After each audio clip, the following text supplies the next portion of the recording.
Hey guys, how's it going? I'm Sydney from PhoneDog.com, and welcome to this week's episode of The Dog Pound, where I will be recapping all of the latest news from the mobile technology world, starting with Google. So Google pretty much dominated the headlines last week, and for good reason. They announced Android 4.1 Jelly Bean, the Google Nexus 7, the Nexus Q, and they talked about Project Glass. Now Android 4.1, it brings a lot of improvements to Android. It's not a huge update, but it still has some pretty cool features. One of the first things that Google talked about was Project Butter, which aims to make Android smoother and faster. And if you watch videos of hands-on time with the Nexus 7 or of Android 4.1, it really is very smooth, very fast. That lag that we've seen before in other versions of Android or with other Android phones is completely gone. It is extremely smooth. So definitely kudos to Google for doing that.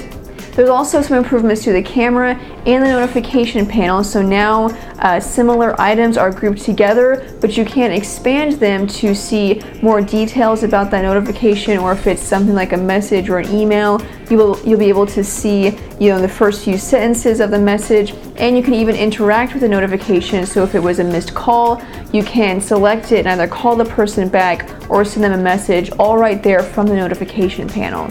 Google also made some improvements to its voice function, and they added a new feature called Google Now. So all you have to do is tap the home button and then drag up, and Google Now will bring up cards with information based on things that you have done recently with your phone.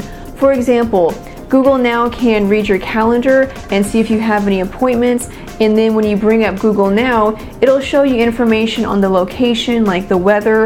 It'll tell you directions on how to get there, when you should leave to make sure you get there on time, and other information. Also, if you do a lot of searches for a particular sports team, when you bring up Google Now, it will go through your searches and see that's your favorite team, and then bring up scores for the games by that team. It can also bring up information based on your location, for example, coupons for a restaurant that you're at, and lots of other things. Google Now sounds really cool, and I'm really excited to get a chance to use it. Now the Nexus 7 is the first Nexus tablet we'll see, and it is a pretty awesome tablet. It has a 7-inch HD display, a quad-core processor, a front-facing camera, and it will of course ship with Android 4.1. But the kicker is that it will only cost $200 for the 8GB model. That is a great price for a tablet like this. If you want to see more of the Nexus 7, Aaron has a hands-on video, and he's also posted his review. So not only will you get to see his thoughts on the Nexus 7, but you also get to see a more in-depth look at Android 4.1. Now, if you're wondering when your device will get Android 4.1, we don't have any details yet. Samsung and HTC have both made comments saying that they're looking at their devices and they're planning a schedule for release to see which ones can handle it and when they'll be putting those out. We will definitely let you know whenever we get more details on when specific devices will be getting the update. However, we do know that the Galaxy Nexus and the Nexus S will both be getting Android 4.1. Samsung has confirmed that. So that's just a quick recap of Android 4.1, but be sure and check out PhoneDog.com for an even more detailed look at it, and let me know what you think of Jelly Bean in the comments. Are you excited? Is there a new feature that's your favorite feature? What do you think of Google Now? Leave your comments in the comment section below. So now let's move on from some really good news to some really bad news. Apple has won a preliminary injunction against the Samsung Galaxy Nexus in the US. This is based on one patent that has to do with multi-source searching, which is basically like Siri, where you can search through multiple areas and multiple sources from one interface. Now, Samsung has since appealed this ruling. We're not sure what's going to happen or what this could mean for Samsung's entire case, but we will definitely keep you guys updated as we hear more reports on this ongoing legal battle.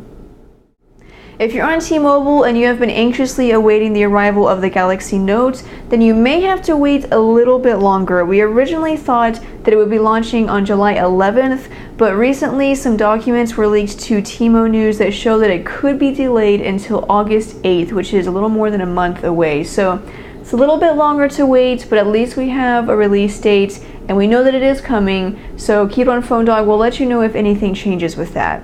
Now, one phone that you don't have to wait very long for is the HTC Droid Incredible 4G LTE. We finally have a release date, July 5th, which is in just a couple of days. It'll be hitting Verizon for $149 on contract, which is actually a pretty good price for a phone like this. The Incredible 4G LTE will have a 4-inch Super LCD display, a dual-core Snapdragon S4 processor, and of course 4G LTE connectivity. Not a bad price, $149 for all of that. So again, July 5th, head to your Verizon stores to check that one out. Okay, so here's some more bad news, but only for you BlackBerry fans or anyone who is looking forward to BlackBerry 10. RIM recently released its quarterly figures, and among all of the news, they let us know that BlackBerry 10 devices have been delayed until the first quarter of 2013. We originally heard that these BlackBerry 10 devices will be coming by the end of 2012, but now we know that we're going to have to wait a couple of more months for those phones. This is definitely disappointing. It's just that much longer that we have to wait, that much longer that RIM is going to be struggling, and who knows what the market will be like. Will these devices still be able to compete? This brings up a whole lot of questions and problems, but the bottom line is that it just really just sucks that we're going to have to wait even longer for these phones. So that's the news. Quarter 1 2013 for BlackBerry 10 devices. We'll let you know if we hear any solid information about these phones, but for now, I'm sorry BlackBerry fans, you're going to have to wait a little bit longer. So that's the news, and that is the show. Thanks guys for watching. I hope you enjoyed it. Keep on PhoneDoc.com for more news, updates, and reviews. I'm Sydney, and I will see you guys later. Bye.